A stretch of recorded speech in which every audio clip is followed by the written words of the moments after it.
10 বছরের বিয়ে, স্বামীর সঙ্গে কেন থাকেন না লগ্নজিতা? আসল সত্যি জানালেন গায়িকা। গান জগতে পরিচিতি পাওয়া গায়িকা লগ্নজিতা চক্রবর্তী আচমকাই আলোচনার শিরোনামে। দীর্ঘদিন ধরে নিজের ব্যক্তিগত জীবন প্রকাশ্যে আনা এড়াতেও গায়িকার অনুরাগীদের মধ্যে কৌতূহল কমছে না। লগ্নজিতা 2016 সালের 21 জানুয়ারি দীর্ঘদিনের প্রেমিক সাত্তকী সাহার সঙ্গে 7 পাকে বাধা পড়েন।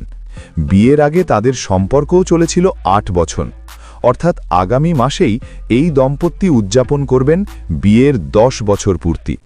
তবে এই 10 বছরের বিবাহিত জীবনে স্বামীর সঙ্গে লগ্নজিতার একসঙ্গে থাকা হয়নি, কারণ স্বামী ইঞ্জিনিয়ার এবং মাল্টিন্যাশনাল কোম্পানির উচ্চ পদস্থ কর্মকর্তা।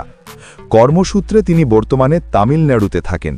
অন্যদিকে লগ্নজিতার সঙ্গীতকর্ম, কনসার্ট, রেকর্ডিং সব মিলিয়ে তাকে এক শহর থেকে অন্য শহরে যেতে হয়।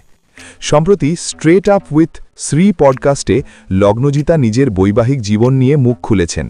তিনি জানিয়েছেন, একসঙ্গে না থাকলেও তাদের সম্পর্কের ভিত্তি হল বিশ্বাস, সম্মান এবং বন্ধুত্ব।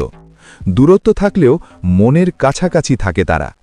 লগ্নজিতার কথায়, একসঙ্গে সংসার করা হয়নি, কিন্তু সম্পর্কের গভীরতা মনের কাছে রয়েছে। আমরা একে অপরকে বুঝি, বিশ্বাস করি এবং একে অপরের জন্য আছি।